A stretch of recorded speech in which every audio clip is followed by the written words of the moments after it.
Le présentateur télé Christophe Beaugrand a pris la parole hier soir et ce matin sur TF1 après avoir été victime avec son mari d'une violente tentative de homejacking à Sèvres. On dort au premier étage, le bruit venait du rez-de-chaussée, probablement de la porte d'entrée. Je vous propose de l'écouter parce qu'il a donné une interview ce matin sur TF1. C'est notre chien qui a aboyé tout de suite parce qu'elle a entendu un bruit bizarre et après j'ai entendu une espèce de boom. J'ai compris tout de suite. En fait, je pense qu'on a une espèce de réflexe de survie et on dort au premier étage. Le bruit venait du rez-de-chaussée, probablement de la porte d'entrée, mais on n'a pas le temps de réfléchir dans ces moments-là. Moi, je me suis levé d'un bond et je suis monté dans la chambre de mon petit garçon qui dort au deuxième étage. On a 3 niveaux dans notre maison et je l'ai pris dans son lit, il comprenait rien, et je savais pas quoi faire parce que je me dis si je redescends, je vais me retrouver nez à nez avec les malfaiteurs. Donc j'étais bloqué au deuxième étage. Et là, je suis sorti par la fenêtre et on est monté sur le toit avec mon fils. J'ai entendu mon mari hurler au secours, au secours, et après j'ai plus rien entendu. Je tenais mon fils dans les bras qui me disait mais qu'est-ce qui se passe, il a 5 ans, donc il est petit. Donc je lui expliquais qu'il fallait que ça allait bien se passer, qu'il y avait peut-être des voleurs qui étaient là, que les policiers allaient arriver, qu'il était fort, qu'il était un super-héros, qu'il fallait pas faire de bruit, surtout pas faire de bruit. Et intérieurement, je priais pour que personne ne monte. Témoignage évidemment très émouvant et puis on sait qu'un homejacking laisse des traces psychologiques, que ça infuse, c'est un poison lent et que la vie ne sera jamais plus pareille et qu'on est dans une incertitude, j'imagine, très très grande. Christophe Beaugrand, il était donc ce matin sur TF1, il était chez Bruce Toussaint et il a parlé de son mari Ghislain, qui a posté hier une photo sur Instagram où on voit Ghislain avec le bras en écharpe, visiblement des points de suture et c'est moins grave qu'on imaginait hier matin lorsqu'on en a parlé ensemble. Écoutez Christophe Beaugrand. Votre mari, lui, s'est retrouvé nez à nez avec les... Oui, lui, il est resté. En fait, il a compris ce qui se passait aussi. Il est resté au premier étage au niveau de la chambre et il est descendu par la fenêtre sur le balcon du rez-de-chaussée qui donne ensuite sur le jardin en contrebas et il voulait partir pour alerter, donc en passant par le balcon et en descendant dans le jardin. Mais manque de peau, ils l'ont vu, donc ils sont sortis sur le balcon et alors qu'il était en train d'essayer de grimper pour descendre dans le jardin, ils lui ont balancé un coup de... Ghislain dit un club de golf sur la tête et du coup il est tombé de 3 mètres sur le sol, sur la terrasse qui est en dessous. Donc ça a été très très très long. Très très long. Combien de temps sur le toit ? Je dirais 30 à 40 minutes, je pense, quelque chose comme ça. Pour 50 balles dans un portefeuille, franchement. Ça s'est entre guillemets bien terminé. Qu'est-ce qu'on vous a volé ? Mon portefeuille qui était dans l'entrée, mais c'est tout. Christophe Beaugrand, donc ce matin sur TF1, mais la société, elle est de plus en plus violente et le nombre d'agressions graves a multiplié en 20 ans par 3. C'était François-Xavier Benamy qui nous disait cela tout à l'heure. Pour 100 000 habitants, on est à 700 à peu près agressions graves. On était à 200, je crois, en 2003. C'est ce qu'il disait.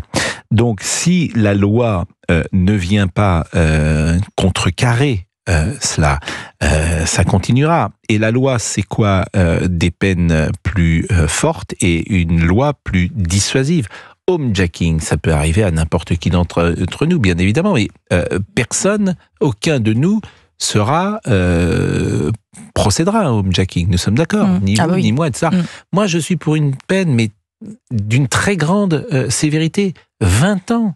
20 ans, tu rentres dans une maison et tu violentes quelqu'un, quelles que soient les conséquences de cela, parce que pendant des années, l'homme que tu as violenté ou la femme que tu as violentée, sa vie ne sera plus jamais pareil.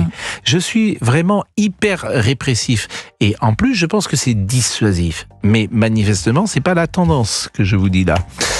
11h27, on marque une pause, à tout de suite. Alors on est avec Lucas Proutot, puisqu'on parle de Christophe Beaugrand, qui a pris donc la parole hier soir et ce matin sur TF1 après avoir été victime avec son mari d'un homejacking. Bonjour Monsieur Proutot. Bonjour Pascal. Vous êtes fondateur de Califorce, expert en sécurité. Comment protéger son habitation ? Que faire en cas d'intrusion de la présence des cambrioleurs ? Alors moi j'ai envie de vous dire, si par exemple je veux protéger ma chambre, par exemple, je veux mettre une porte blindée. Alors évidemment ça paraît curieux, une porte blindée, une porte d'un coffre, mais comme ça si les gens rentrent dans ma maison ou dans mon appartement, au moins ils rentreront pas dans ma chambre. Est-ce que je peux le faire ? Tout à fait. Ça fait partie d'ailleurs des conseils qu'on donne pour ceux qui peuvent se le permettre. C'est donc de compartimenter, de compartimenter la maison. Coupler une porte blindée dans la chambre, effectivement, ça a du sens pour ceux qui peuvent se le permettre. Pour ceux qui ont des moyens un petit peu plus limités, il existe des barres de renfort que l'on peut effectivement utiliser, si vous voulez, sur demande. L'idée, bien évidemment, c'est d'être informé qu'il y a une intrusion le plus tôt possible, que ce soit par la détection extérieure, par la présence de spots, de lumière, etc., d'éventuelles caméras, d'avoir la possibilité de réagir dans le même principe que l'incendie, si vous voulez, c'est de mettre en place des procédures en cas d'intrusion, de savoir exactement ce qu'on a à faire au moment venu. Vous voyez, effectivement, donc pour vous répondre, oui, la porte blindée est une excellente idée. Combien ça coûte une porte blindée ? Une porte blindée, si vous voulez, sur avoir quelque chose de qualité, on va dire acceptable, ça commence de l'ordre de 3 000 € jusqu'à 6 000. En fait, si vous voulez une porte blindée, vous achetez simplement du temps. C'est-à-dire une porte blindée, entrée de gamme, ça s'ouvre en 5 minutes. Une autre gamme, ça s'ouvre en une quinzaine de minutes, si vous voulez. Mais bon, généralement, les gens qui sont là, si vous avez, par exemple, vous habitez, par exemple, dans un appartement qui n'est pas isolé, donc vous avez ou même une maison qui n'est pas isolée, si vous avez une porte blindée et une alarme XXL qui réveille tout le quartier, je pense que les jeunes gens qui sont dans la maison, ils n'ont pas envie de rester longtemps. C'est exactement ça. C'est la raison pour laquelle je fabrique des canons à son et des alarmes lacrymo, c'est-à-dire à la fois vous avez effectivement la porte blindée, on va dire des protections mécaniques qui soient idéales, couplé effectivement à un bouton panique auprès duquel on pourrait activer un canon à son. Donc pour vous donner une idée, un canon à son, c'est une technologie d'origine militaire qui a 40 fois la puissance d'une alarme classique, entre 40 et 60 fois suivant les modèles, qui va en propulser un son strident avec une alternance d'ondes sonores spécifiques qui va faire un effet de perception amplifié. Donc, si vous voulez, c'est le couplage d'une résistance mécanique qui le dissuade, couplé à un système de protection actif, que ce soit canon à son ou alors éventuellement alarme lacrymogène. Canon à son, alors canon à son, donc ça, comment ça s'active, un canon à son? Vous êtes dans votre chambre, par exemple, et c'est vous qui l'activez? Absolument. Alors ça peut s'activer avec un système d'alarme classique si vous êtes absent, avec un détecteur de mouvement, d'ouverture de porte, etc. Par contre, si vous avez un bouton panique, c'est en format enceinte, donc ça ressemble à une enceinte en fait classique de chez Nichi. Vous appuyez sur le bouton panique et immédiatement ça propulse un son strident dans la pièce. Et l'avantage, c'est que ce son strident, ces ondes sonores ne traversent pas les murs ni les portes. Vous voyez, ce qui fait que du coup, ça permet de neutraliser, de mettre en fuite les agresseurs sans vous-même être exposé, si vous voulez, aux fréquences. Tout simplement. Donc, si vous voulez, c'est le couplage des deux. Malheureusement, vous parlez aussi de portes. Malheureusement, ce que je constate aussi sur le terrain, c'est qu'il y a aussi beaucoup de homejacking sous fausse qualité, par ruse.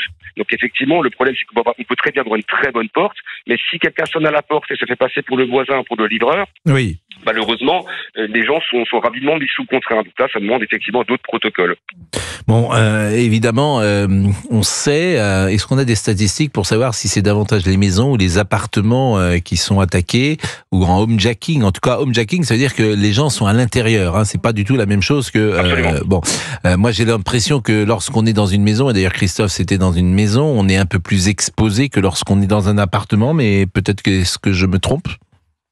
Ça va être... Non, vous vous trompez pas spécialement. Il n'y a pas spécialement de statistiques officielles. C'est plutôt en termes de catégories socio-professionnelles. C'est-à-dire que le homejacking concerne avant tout les chefs d'entreprise et les personnes âgées, vous voyez. Et dans une classe sociale où effectivement la personne va avoir un potentiel économique intéressant pour les malfrats, mais ces gens-là n'ont pas forcément, cette classe sociale n'a pas forcément les moyens de se payer un service de garde du corps 24/24, vous voyez. Donc c'est cette tranche là qui est intéressante pour les malfrats, mais qui n'est pas spécialement mieux protégée que monsieur ou madame tout le monde, vous voyez. Après, pour les personnes âgées, malheureusement, un prédateur étant un prédateur, il va chercher le maximum de potentiel avec des indices de faiblesse. Une traduction, vous voyez, les proies les plus faibles ou les mal préparés ou mal coordonnés, vous voyez. Écoutez, merci beaucoup, monsieur Proutot, c'était un plaisir. Je rappelle que vous êtes fondateur de Califorce, expert en sécurité. Je crois que vous étiez venu d'ailleurs sur ce... Tout à fait, Pascal, vous m'aviez déjà... vous étiez venu Oui. Et vous nous aviez parlé d'un gaz, je crois, qu'on pouvait mettre comme ça, me semble-t-il, de mémoire dans l'appartement. Absolument.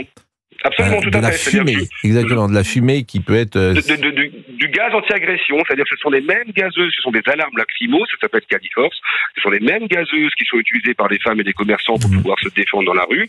Là, vous prenez l'exemple, par exemple, de l'animateur dont nous parlons. Depuis le toit, il aurait très bien pu avoir une télécommande panique, effectivement, pour activer le dispositif. Bien évidemment, si son mari n'avait pas été mis sous contrainte, l'idée, c'est de pouvoir riposter. Mon enjeu, à moi, que je propose, c'est de pouvoir riposter sans faire face aux agresseurs.